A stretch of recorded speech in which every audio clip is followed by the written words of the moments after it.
This is the AC condenser.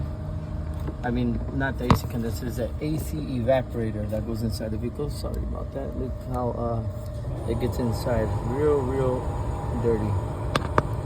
So you guys want to make sure you wash this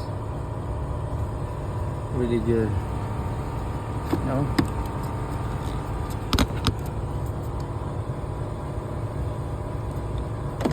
Because if you have it like that, then you're not going to get airflow through your system.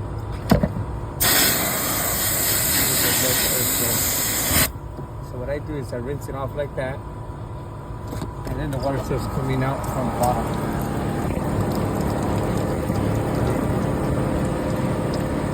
Have it drain.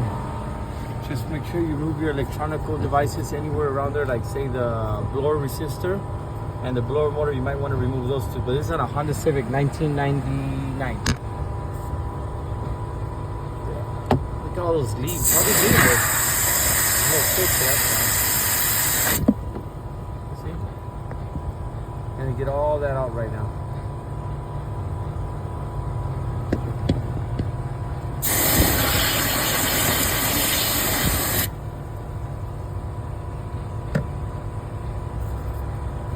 Air blow it out with the air blower. Don't forget to subscribe to the channel, my friends. This is your friend Sam.